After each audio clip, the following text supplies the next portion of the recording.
बाजार बना रहा है नए लाइफ टाइम हाई। निफ्टी 7,000 के बेहद करीब, और शायद इससे बेहतर वक्त हो नहीं सकता जब पूरे देश की और बाजार की निगाहें इलेक्शन के रिजल्ट पर और बाजार में हो रही है जबरदस्त तेजी। हिंदुस्तान के वॉरेन बफेट कहे जाने, लेकिन वो खुद को, अपने दोस्तों को, जो नाम उन्हें पसंद है वो है रॉकी, और खुद को कहलवाना पसंद करते हैं राकेश झुंझुनवाला, यानी कि बाजार के बिग बुल आज हमारे साथ है। राकेश जी, स्वागत है सीएनबीसी आवाज पर। और शायद ये सबसे बेहतरीन दिन है कि हम आपका इंटरव्यू कर रहे हैं जब बाजार नए लाइफ टाइम हाइस पर है। क्या लग रहा है, बाजार ने मान लिया है कि एनडीए की सरकार बनेगी और मोदी प्रधानमंत्री बनेंगे? हाँ, ऐसा तो मान लिया है कि भाई प्रधानमंत्री मोदी जी बनेंगे और एनडीए की सरकार बनेगी, लेकिन कितने सीट से बनेगी लगता है अभी बाजार ये सोच रहा है कि मेरे को 260 सीट, जैसे 250 से लेके 240 से लेके 260 सीट आएगी एनडीए की। बट मेरे को पर्सनली लगता है कि एनडीए की मेजोरिटी आ जाएगी। लेकिन अगर एनडीए की मेजोरिटी आती है और प्रधानमंत्री बनते हैं मोदी जी, तो क्या उसके बाद भी यहां से 7,000 के लेवल से भी निफ्टी पर तेजी होगी? हो सकती है, बोलना बहुत मुश्किल है। तेजी होगी, अब कितनी होगी किसको मालूम। लेकिन इस वक्त बाजार को यह डर बिल्कुल भी नहीं कि सरकार कोई और बनेगी, सरकार तो एनडीए की ही बनना, यही मानकर हम चलें। बाजार के एक्सपेक्टेशन ऐसे है, लेकिन अपने को नहीं समझ लेना चाहिए कि क्योंकि बाजार के एक्सपेक्टेशन है और बाजार तेज है तो सरकार एनडीए की ही बनेगी। वो तो फ्राइडे को मालूम पड़ेगा कि किसकी बनेगी। मेरी पर्सनल ओपिनियन है कि एनडीए की बनेगी। लेकिन क्या अगर किसी भी रीजन से ऐसा लगे कि सरकार बनाने में मुश्किल आ रही है, फिर 230 से कम की एनडीए की सीट्स आए, तो क्या थोड़ा डिसअपॉइंटमेंट हो सकता है? बिल्कुल हो सकता है। कितना? वो क्या मेरे को लगता है 350-400 का इंडेक्स नहीं करेगा। अच्छा, वर्स्ट केस सिनेरियो, और वो भी तब जबकि एनडीए की सरकार न बनने की सिचुएशन हो, तब भी आपको नहीं लगता 6200-6300 के नीचे निफ्टी नहीं जाएगा? कुछ भी हो सकता है, मतलब कोई मोहर तो लगा नहीं सकता है कोई। और अपने को एक्चुअली थर्सडे तक देखना चाहिए कि बाजार कितना बढ़ता है, कहाँ रहता है। ये सवाल एक्चुअली अपने को थर्सडे को 2 बजे पूछना चाहिए। बिल्कुल। लेकिन राकेश जी, क्या आपको लग रहा है कि इस बार इलेक्शन के रिजल्ट बाजार के लिए बहुत ज्यादा अहमियत रख रहे हैं, क्योंकि कहीं न कहीं एक बदलाव की और शायद बाजार देख रहा है, एक डिसिसिव मैंडेट देखना चाहता है?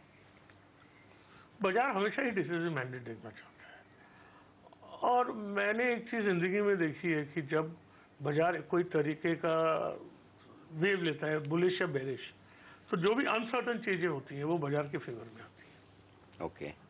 तो बाजार ने, बट मैं अभी भी कॉशियस रहूंगा। मेरा ओपिनियन है कि एनडीए की मेजोरिटी आएगी, ठीक है। और मेरे को लगता है कि बाजार ने दिखाया है कि जब भी बाजार कोई ना कोई साइड लेता है, तेजी का या मंदी का, राइट, तो बाजार हमेशा वो जो अनसर्टन इवेंट होते हैं वो बाजार के फेवर में आते हैं। ये सब मेरी सीख है एक्सपीरियंस के साथ। लेकिन फिर भी क्योंकि इतना बड़ा इवेंट है, I tell people approach it with caution. लेकिन राकेश जी, आप अपने पोर्टफोलियो के साथ किस तरह से इस इलेक्शन को अप्रोच करें? क्या आप इस वक्त फुली इन्वेस्टेड हैं? मैं तो फुली इन्वेस्टेड हूँ। मतलब आपको बहुत ज्यादा डर नहीं है? आपके जो स्टॉक्स हैं, आपको उनमें डर नहीं है कि बाजार इलेक्शन का रिजल्ट कुछ कम ज्यादा आ गया तो बहुत खतरा होगा? बात कि मुझे डर नहीं है, लेकिन मुझे हिंदुस्तान की प्रगति में बिल्कुल फेथ है। और थोड़ा सेटबैक आएगा तो टेम्परेरी सेटबैक आएगा, वो तो शेयर बढ़ जाएंगे समय के साथ। तो मेरे को ऐसा नहीं है कि डर नहीं है, लेकिन डर क्या है, इन्वेस्टमेंट, हाँ ट्रेडिंग में मुझे डर लगता है कि भाई नहीं आएगा तो बाजार घट जाएगा। तो आप 7,200 निफ्टी के लेवल पर आप क्या इलेक्शन के रिजल्ट के पहले अपने ट्रेडिंग पोर्टफोलियो को थोड़ा हल्का करेंगे, प्रॉफिट बुक करेंगे? क्या करूंगा, मुझे खुद, जब मैं अपने रूम में जाता हूँ, मैं कोई प्री प्लान से जाता नहीं हूँ। मेरे को खुद मालूम नहीं है मैं क्या करता हूँ, स्क्रीन को देख के रिएक्ट करता हूँ।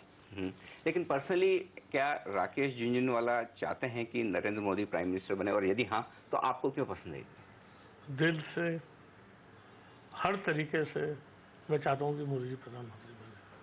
मुझे इसलिए पसंद है कि India needs decisive decision making and India needs honesty. आप मोदी जी के जो मुझे बहुत अच्छे कर्म लगते हैं, कि क्वालिटीज लगती हैं, उनकी ऑनेस्टी, उनका डिसिसिवनेस, उनकी हर जगह लोगों की बात सुनना, सुन के समझना, फिर समझ के बहुत लोगों से बात करके समझ के उसका तरीका निकालना, और ये समझ लेना कि समय लगेगा, समय के लिए वेट करना। तो वो सब क्वालिटीज हिंदुस्तान में आई थिंक आर इनवैल्यूएबल। तो ऐसे में राकेश जी, क्या आपको लगता है कि एनडीए और मोदी की सरकार बनने के बाद ये सिर्फ 1500 की निफ्टी की तेजी वाला मामला नहीं है, क्या एक long bull run Indian market फिर से रिवाइव हो रहा है? 101%। मेरे को लग रहा है कि what we have started now and real कब स्टार्ट होगा, अभी भी स्टार्ट नहीं हुआ मेरे हिसाब से. Will be the mother of all bull markets. Okay. Right, like the one which Rakesh Nawala has also never seen in 25 years. It will be, and it will last for 5, 7, 10 years at least. Then but the real bull market will start कि index ने 6400 जो previous top था वो cross कर दिया. ठीक है, अब इंडेक्स समझो जहाँ भी जाके रुके 7000, 7200, अब समझो 8 टॉप बन गया है या 8000 हो जाए, कोई भी फिगर हो. उसके बाद जब करेक्ट करेगा बाजार, कहीं ना कहीं जाके तो करेक्ट करेगा, तो 6400 के नीचे नहीं जाना चाहिए. और समझो बाजार 7500 पे रुकता है और वापस 6700 पे ही आता है, और फिर 7500 जब क्रॉस हो जाता है, तो राकेश वाला के वर्ड सही है कि यह बुल मार्केट एब्सोल्यूट डिसिसिवली चालू हो गया है. तो आप ये कह रहे हैं कि इलेक्शन के रिजल्ट के दिन शुक्रवार को 16 मई को न ऊपर की सर्किट लगेगी न नीचे की सर्किट. तो जो लोग बड़ा वो डर से या उम्मीद से बैठे हैं कि या तो 10% ऊपर सर्किट लगना है या 15 या 20% मार्केट गिर जाना है अगर एनडीए सरकार न बने, ऐसा डरने की जरूरत नहीं. अनिल जी, शेयर बाजार हमेशा वो नहीं करता है जो सब डरते हैं.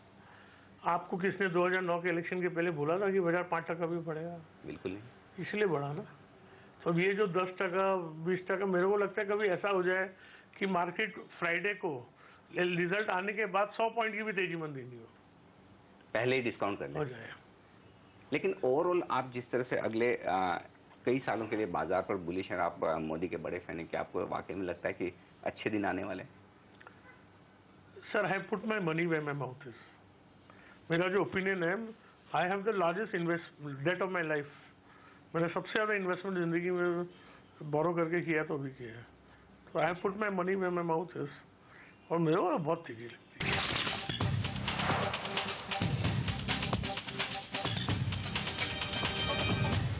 लोग कहते हैं मार्केट में, जो आपको फॉलो करते हैं, जो आपको जानते हैं, कि पिछले 6 महीनों में, 8 महीनों में अगर सबसे बड़ी तेजी किसी ने की तो वो राकेश झुंझुनवाला ने की है.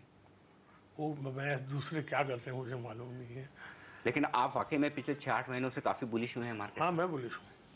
8 महीने से 10 महीने से बहुत बुलिश हूँ. और आप बुलिश कहाँ पर हैं?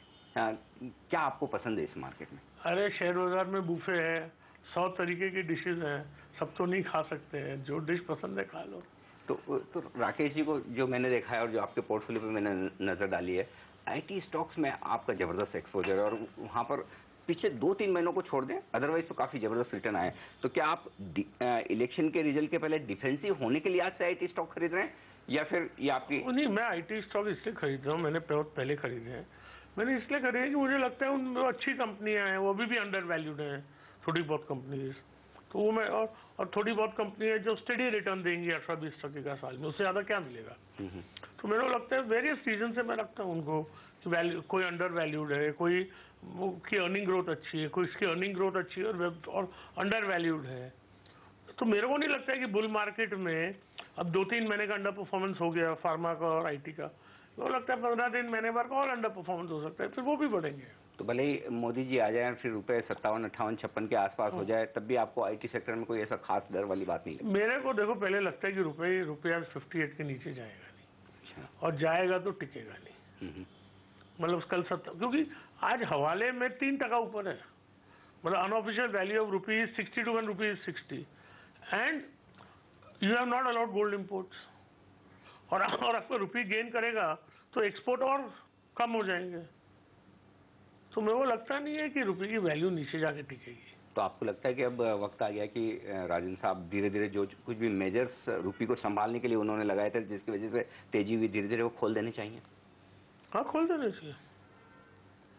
मेजर क्या कि एक तो गोल्ड इम्पोर्ट का किए हैं, और एफसीएनआर स्कीम तो खत्म हो गई, और गोल्ड का किए, गोल्ड का लिबरलाइजेशन करना पड़ेगा. एक स्टॉक जो जब भी आपका नाम आता है, लुपिन, इतने फिनोमिनल रिटर्न्स दिए हैं और हर साल परफॉर्मेंस बेहतर होती हुई दिखती है. फार्मा पर आप काफी बुलिश हैं इस वक्त.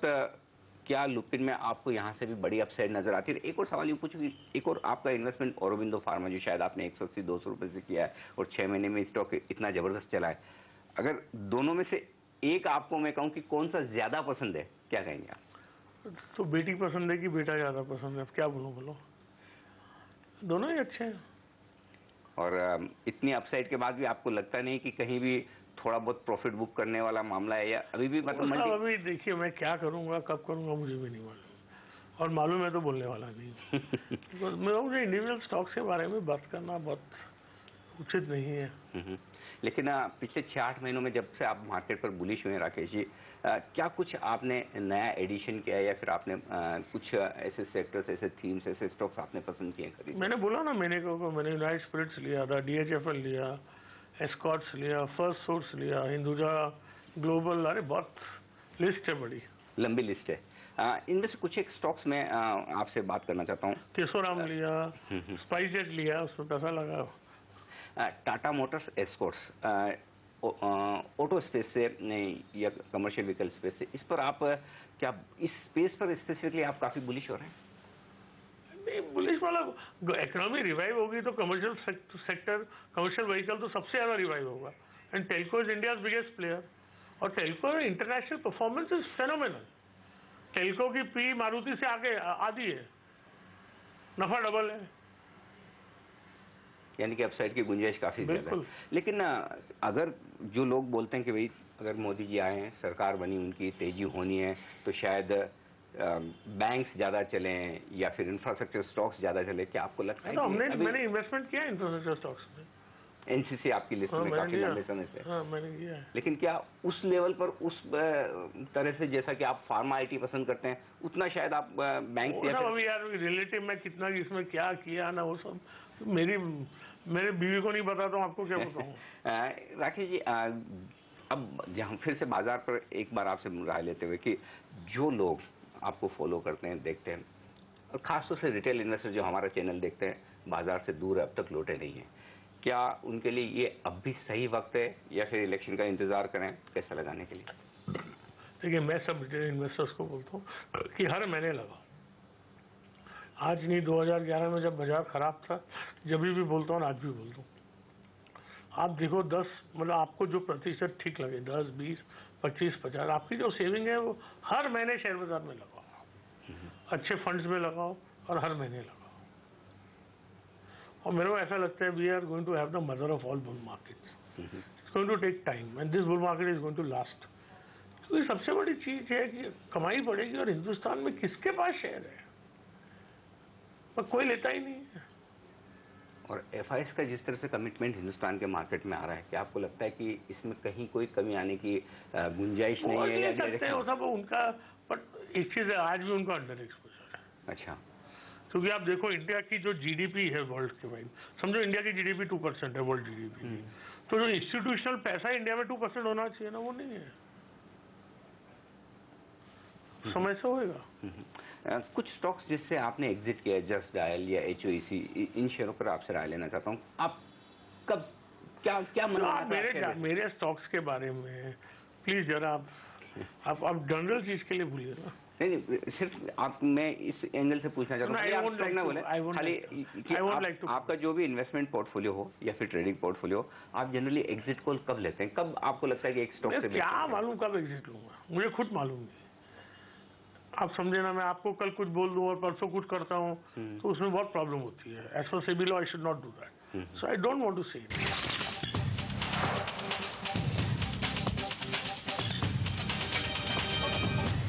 राकेश जी, राय आपसे ये लेना चाहता हूं, अगर जैसा कि इलेक्शन के रिजल्ट्स की उम्मीद बाजार कर रहा है फेवरेबल होंगे और बाजार में एक अच्छा बुल रन बनने वाला है, लीडरशिप कहां से आएगी? आपको क्या लगता है किस तरह के सेक्टर्स, किस तरह के स्टॉक्स आउट? तो अभी तक तो फार्मा और सॉफ्टवेयर ने लीड किया है, तो अब दूसरे सेक्टर्स में भी आएगी, इंडस्ट्रियल्स में आएगी, इंफ्रा में आएगी, हर जगह आएगी, FMCG में आएगी। See true bull market means everything will spread, relay race होती है, एक बढ़ता है वो छोड़ता है फिर दूसरा भागता है, ऐसे होने वाला है।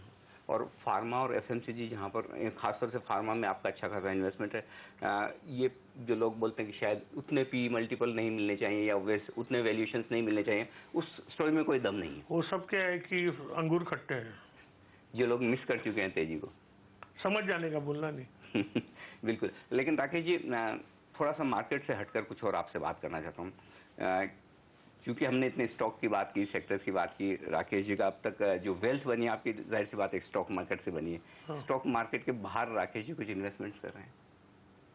कर तो कुछ नहीं रहा हूँ, सोच रहा हूँ कहाँ? बीवी को कुछ ज्वेलरी दिला दूंगा तो खुश हो जाएगी, तो मार कम पड़ेगी। कुछ किराए विराए की इनकम कर लूँ, और तो ऐसा तो कुछ होता नहीं है मेरे से। लेकिन जैसा आप ये कह रहे हैं कि क्या, चूंकि आपके अब ये क्या आप जो रेंटल इनकम वाली बात कर रहे हैं, या फिर इस तरह की क्या थोड़ा एक सेफ या ऑल्टरनेट सोर्स ऑफ रेवेन्यू बनाने की आप दिमाग में सोच रहे हैं, और ऐसा क्यों?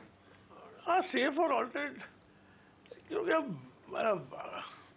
ठीक है यार, अभी कभी कॉय भी मेलो हो जाता है ना, तो ठीक है। अब जिंदगी में फिर भी आज 99% मेरे एसेट शेयर में है, उसके बाद 98.75% होगा, और कुछ नहीं होगा। क्योंकि राकेश जी को लोग जो जानते हैं, देखते हैं, वो बड़े एक एग्रेसिव, मतलब तो एग्रेसिव तो हुई ना, पकड़कर दौड़ाने वाले इन्वेस्टर। एग्रेसिव तो हुई ना, ब्याज ही ब्याज भरता हूँ। उस एग्रेशन में कहीं कोई कमी नहीं है। लीवरेज पोजीशंस राकेश जी अब भी बना रहे हैं। बिल्कुल। लेकिन राकेश जी, आपने एक मूवी भी बनाई थी, और टचवुड आपके बाकी इन्वेस्टमेंट्स की तरह वो इन्वेस्टमेंट भी बड़ा सक्सेसफुल। अब एक और मूवी बना रहा हूँ। अब और मूवीज आ रही हैं आपकी? एक आ रही है। कौन सी मूवी आ रही है राकेश जी? उसका नाम नहीं दिया अभी, उसमें अमिताभ बच्चन है, उनकी आवाज पे है।